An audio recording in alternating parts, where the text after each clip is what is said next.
Salut, salut les amis, j'espère que vous allez bien. Moi, je vais bien par la grâce de Dieu. Les amis, pourquoi est-ce que même les petits jobs ici au Canada sont devenus difficiles à trouver? Alors, la raison est simple, très simple. C'est tout simplement à cause des élèves. Des élèves et des étudiants. Moi, je dirais les deux. Les amis, ce que vous devez savoir, c'est que dans la plupart des petites entreprises là, qui a là-dedans, les trucs comme, allez, bon, quand je dis petites entreprises, les petits jobs, il ne faut pas que je cite vraiment les noms, pour ne pas vraiment indexer une entreprise. Dans la plupart des petits jobs, des petits boulots là, sont occupés ici au Canada désormais par les élèves et les étudiants, les amis. Et vous-même, vous pouvez imaginer le nombre d'élèves qu'il y a et le nombre d'étudiants qu'il y a. Donc, vous pouvez donc comprendre pourquoi est-ce que ça devient un peu complexe. Donc, ceux qui viennent peut-être en tant que travailleurs,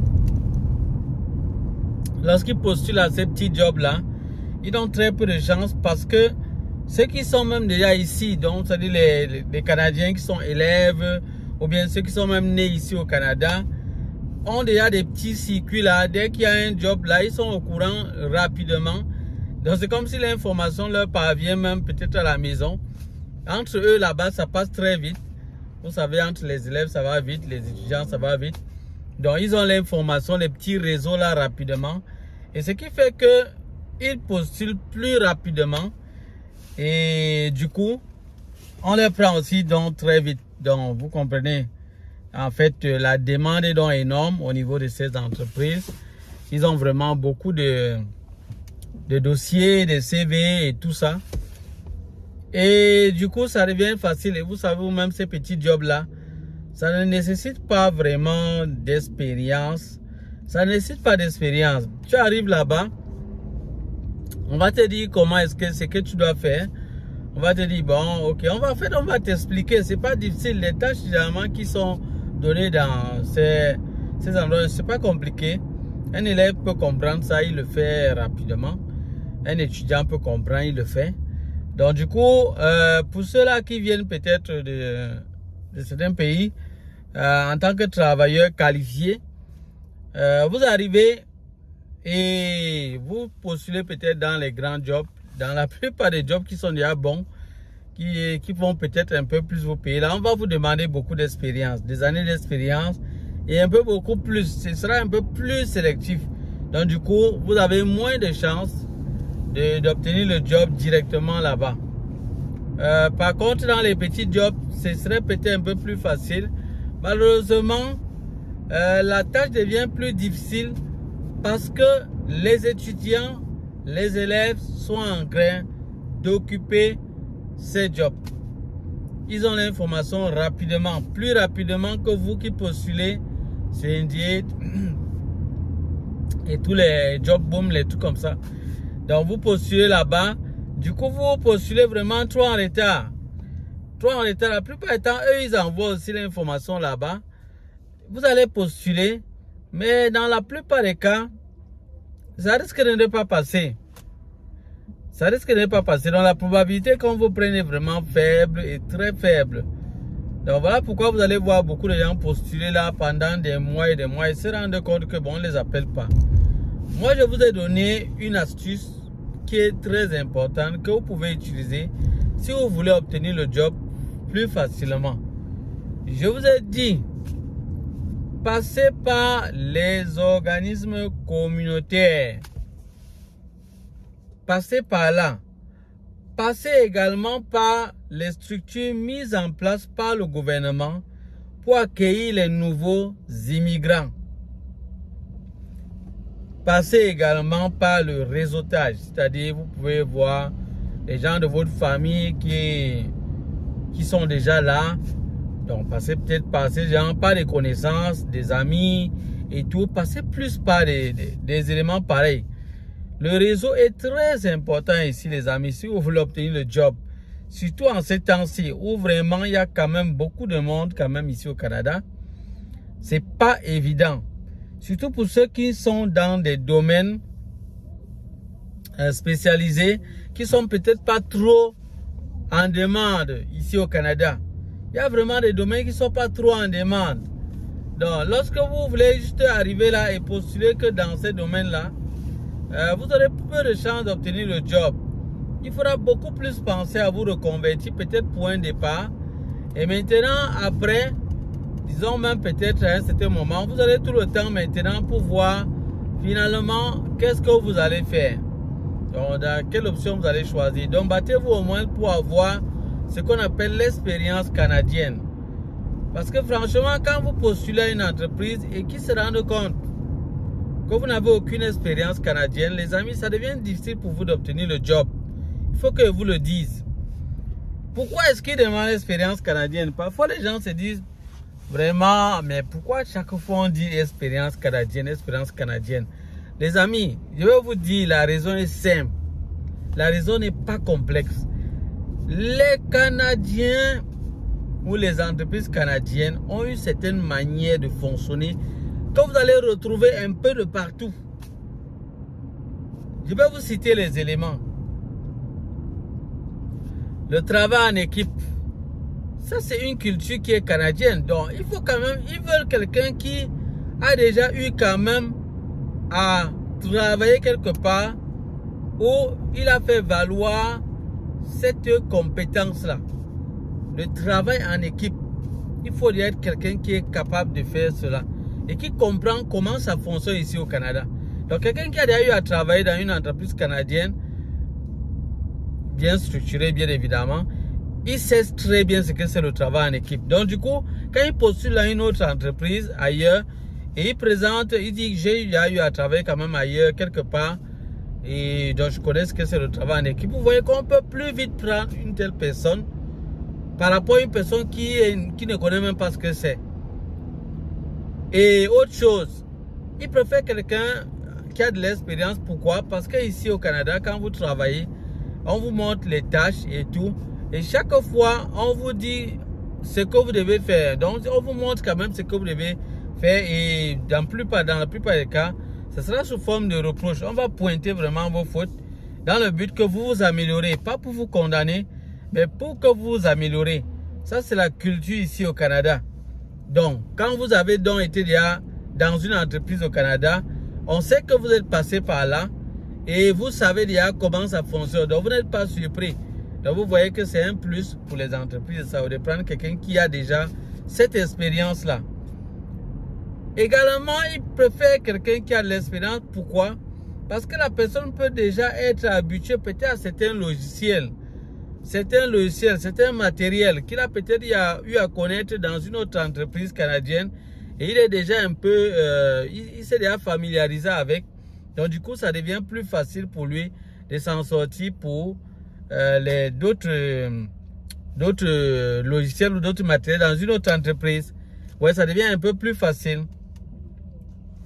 Ils veulent encore quelqu'un qui a de l'expérience tout simplement parce que la personne est déjà habituée avec, je peux dire un peu la culture canadienne. Parce que forcément, si vous travaillez dans une entreprise canadienne, vous aurez peut-être des clients que vous allez devoir servir. Et ce sera forcément, il y aura plusieurs qui seront canadiens. Tout donc, vous allez peut-être vous habituer à la manière de parler, à la façon de répondre aux gens. Vous voyez, il y a quand même des choses que vous aurez déjà apprises par rapport au temps dans votre milieu de travail dans lequel vous étiez avant. Donc vous voyez que du coup, c'est déjà un plus pour les entreprises. Donc les Canadiens, de manière générale, n'aiment pas perdre le temps. Ils aiment ce qui leur permet de résoudre le problème de la manière la plus simple possible, en gagnant le temps et en étant le plus parfait possible. Ils cherchent la solution la plus parfaite possible, la plus idéale. Donc c'est en fait ça qu'ils cherchent. Donc voilà pourquoi lorsque vous postulez, vous allez vous rendre compte. Parfois on peut ne pas vous appeler, tout simplement parce qu'il y a quand même de l'affluence. Il y a vraiment beaucoup de personnes et ça ne devient pas évident. Donc eux, ils convoquent plusieurs personnes, ils convoquent des gens pour les entrevues et ils cherchent le candidat idéal. Donc voilà vraiment pourquoi est-ce que les gens ont de la misère à obtenir le job lorsqu'ils viennent d'arriver ici. Mais si vous pensez déjà à vous reconvertir quand vous venez, vous voyez que vous serez un peu, je peux dire, dans quand même une posture différente de celui-là qui vient et il ne comprend pas ça. Il ne comprend pas ça. Lui, il arrive, lui, son souhait, c'est juste de faire ce qu'il avait, ce qui est en rapport avec ce qu'il faisait dans son pays. Et lui, il vient, il perd le temps d'abord, peut-être à faire même 2 mois, 3 mois, il postule seulement, il postule, juste dans son domaine, ou bien dans 1 ou 2 domaines, juste que lui, il aimerait faire. Et il cale là-dessus. C'est comme ça qu'il perd du temps. Il fait peut-être 1 mois, 2 mois. Il a tout l'espoir. Parfois, on le convoque même pour des entrevues. Il échoue. Il ne s'en sort pas. Et c'est comme ça qu'il continue. Il perd le temps avant de se rendre compte. Donc, ne tombez pas dans ce piège-là, les amis. Il faut donc réfléchir bien à l'avance avant d'arriver ici. Il y a des domaines qui sont vraiment quand même encore plus en demande ici. Le domaine de la santé, par exemple, est vraiment beaucoup en demande. Il y a le domaine de l'éducation qui est vraiment beaucoup en demande. Et il y a plein d'autres domaines. Je ne peux pas citer tous ces domaines-là. Donc, c'est à vous de voir. C'est à vous de voir. Donc, quand vous arrivez, mettez déjà très bien vos plans. Le plan A, le plan B. Et je vous ai donné quelques conseils en début de cette vidéo. Donc, tenez compte de tous ces amis, les amis. Pour ne pas tous ces éléments, tenez compte de tous ces éléments. Sinon, vous serez vraiment surpris, déçu, traumatisé et ça sera pas du tout bien. Donc, apprêtez-vous déjà par rapport à ça. Et autre chose, pourquoi ils demandent l'expérience canadienne? Parce qu'eux, ils savent qu'ici au Canada, tous les jobs, on te fait travailler à fond. C'est ça, les amis. Donc, vraiment, je ne peux pas vous dire autre chose. Moi, plusieurs personnes, lorsqu'ils arrivent ici, ils disent vraiment que c'est vraiment comme s'ils ne travaillaient pas dans le pays d'où ils sortaient. C'était comme si, en fait, le job qu'ils faisaient, ce n'était pas vraiment le job. D'ailleurs, ils venaient, ils étaient au travail. Ils faisaient 2 heures au travail, ou bien 8 heures au travail, sans faire 8 heures de travail. Or, ici, 8 heures, c'est vraiment 8 heures de travail. Donc, quand on te dit, tu as 8 heures de travail, c'est vraiment les 8 heures là. Donc, c'est pas que tu vas vraiment faire 8 heures, tu vas jongler et tout. Non, non, non, non, ça ne se passe pas comme ça ici. C'est pour ça qu'ils ne blaguent pas avec la pause ici. À l'heure de la pause, tu dois aller en pause. Vous voyez, ça, c'est vraiment l'expérience canadienne. Alors que dans nos pays, parfois, on dit pause, mais vraiment, les gens ne sont même pas vraiment en pause. Donc, et tout. Donc, il y a parfois le désordre à l'heure de pause. Les gens occupent même la pause pour faire des choses et tout. Donc, ici, ils essaient de faire tout pour marcher dans l'ordre et la discipline. Donc, ça, c'est quand même quelque chose. Donc, et prendre quelqu'un qui a déjà cette expérience-là, c'est quand même un atout. Donc, c'est pour ça que même si vous faites dans un job, dans un petit job pour un départ, qui n'est pas vraiment votre job, même ce que vous aurez souhaité, vous allez gagner là-bas en expérience. Ce qui fait que quand vous allez aller dans une autre entreprise, solliciter peut-être l'entreprise maintenant qui vous intéresse, le fait que vous ayez déjà quand même fait quelque chose ailleurs, on pourra se renseigner pour voir comment vous vous êtes comporté avec les collègues, avec la hiérarchie et tout. Et ça pourra donc jouer en votre faveur ou votre défaveur. Parce que si justement vous avez eu un mauvais témoignage et tout, ce ne sera pas du tout intéressant pour vous. Ce ne sera pas une très bonne chose pour vous. Donc voilà un peu un élément que je voulais vraiment absolument vous dire, vous partager. Parce que j'ai eu à constater que plusieurs personnes arrivent ici et ils sont vraiment scandalisés de constater qu'ils vont dans cette... Il y a des endroits comme les supermarchés. Ah, les amis, les supermarchés. Je ne sais pas, mais on dit chacun a sa chance. Vraiment, tentez quand même. Mais sinon, vraiment dans les grandes villes, vraiment dans les grandes villes, c'est plus difficile d'obtenir un job dans les supermarchés. Vraiment, je dis pour vous qui venez en tant que... peut-être résident permanent, travailleur qualifié, ça devient peut-être difficile, ça sera peut-être plus difficile. Les amis, tout simplement parce que nous sommes sur le terrain. Moi, je suis sur le terrain, je connais, je vois tout ce qui se passe. La plupart des gens que vous allez voir là-bas sont des étudiants, sont des élèves même. Est-ce que vous imaginez des élèves? Des élèves, ils sont en train d'occuper ces postes. À l'heure du soir, ils viennent, après les études là, ils viennent, ils travaillent. Il y a d'autres personnes comme qui sont étudiants qui travaillent, qui viennent occuper d'autres heures. C'est pas comme ça ici. Les gens occupent des heures de travail. Vous pouvez voir peut-être une personne qui vient travailler juste 3 heures et lui rentre. Une autre personne vient prendre une autre heure, une autre période. Il travaille et il rentre. C'est comme ça que ça fonctionne ici. C'est comme ça que ça fonctionne ici. C'est pas comme dans nos pays où on cherche juste une personne pour occuper un poste et point barre. Ici, c'est un travail d'équipe à la chaîne. Donc, ils ont déjà compris ça. Donc, ils peuvent recruter quelqu'un juste pour 4 heures. Ils peuvent même recruter quelqu'un juste pour 1 heure ici. Tu viens juste faire 1 heure, tu travailles, c'est tout. Même 1 heure par semaine. C'est comme ça ici. Et ça fonctionne. C'est comme ça ici. Tu vas voir une autre personne venir. Donc, ils font ça pourquoi? Tout simplement pour qu'il n'y ait pas un souci par rapport à leur job. Ils se disent, au lieu de chercher juste une seule personne qui sera libre vraiment par rapport à mon programme, pour mon entreprise là, je préfère donner la possibilité à plusieurs personnes de venir et faire le travail, tout ce travail-là, mais en équipe. L'essentiel pour moi, c'est que ce que j'avais comme somme, je divise et puis je partage ça à ces personnes. Ça revient au même. Ça revient au même. Ça revient vraiment. Mais c'est en fait ça, leur mentalité ici. Et en fait, c'est même plus avantageux pour eux d'avoir 5 personnes qui font un bon travail chacun de manière énergétique. Hein, je ne sais pas si c'est énergétique ou énergique. Je ne sais pas vraiment les gens de l'Académie française. Là, c'est vous qui allez me dire. Donc, la personne va le faire de manière dynamique. Son travail est bien, peut-être 3 heures. Il le fait bien, il est en forme, il fait bien son travail. Il finit, il laisse à une autre personne qui vient travailler 4 heures et il le fait très bien. Une autre personne vient faire 1 heure, il le fait bien. Tu vois qu'à la fin, le travail sera bien fait. Donc voilà un peu leur mentalité ici.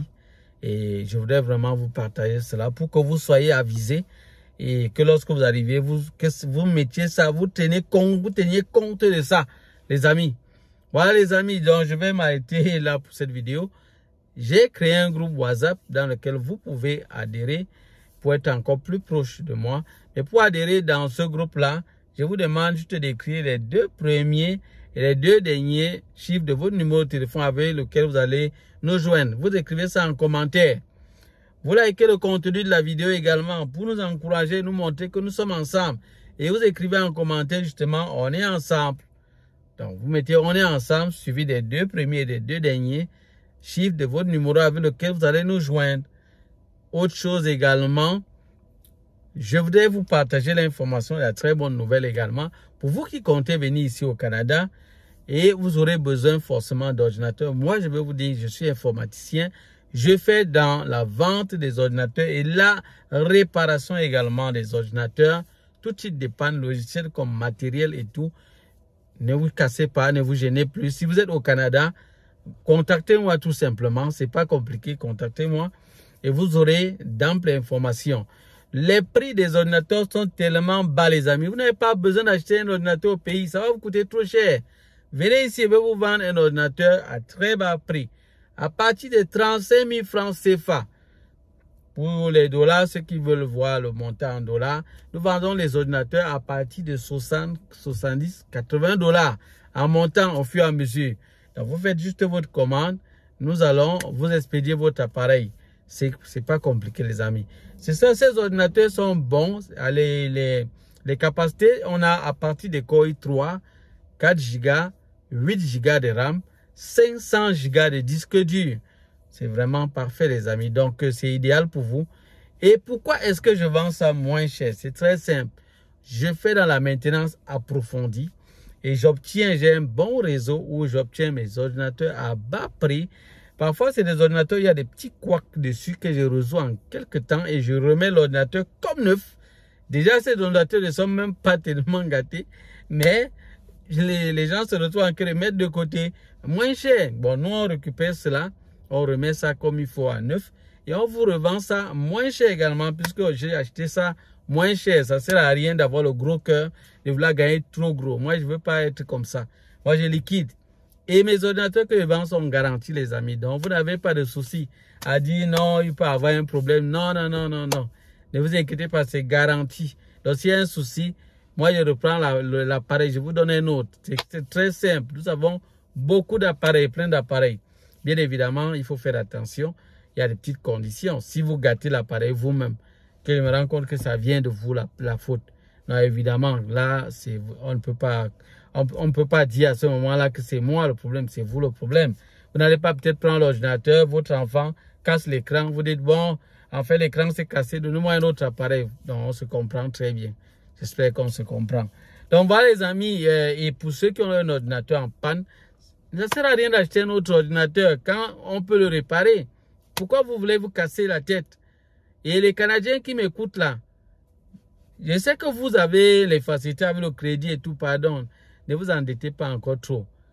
Venez, faites réparer vos ordinateurs. Je sais que vous aviez eu beaucoup de réparateurs qui vous prennent beaucoup d'argent au point où vous vous rendez compte que c'est presque le prix de l'appareil, d'un autre appareil. Non, les amis, moi, je répare vos appareils à bas prix. Ça ne sert à rien d'avoir le gros cœur. Moi, j'ai déjà compris ça.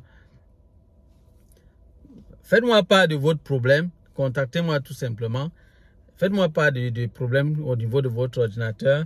Je vais vous dire à peu près combien ça peut peut-être vous coûter. Si je ne peux pas peut-être évaluer rapidement, vous allez m'expédier l'appareil. Je fais le diagnostic. Je vous dis combien ça va vous coûter. Et si vous êtes d'accord, je répare votre ordinateur. Je vous renvoie votre appareil en bon état, les amis. Donc, c'est très simple.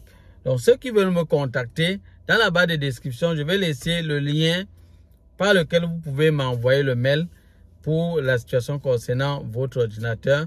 Sinon, vous pouvez également aller sur mon site web avenircomputerrepair.ca.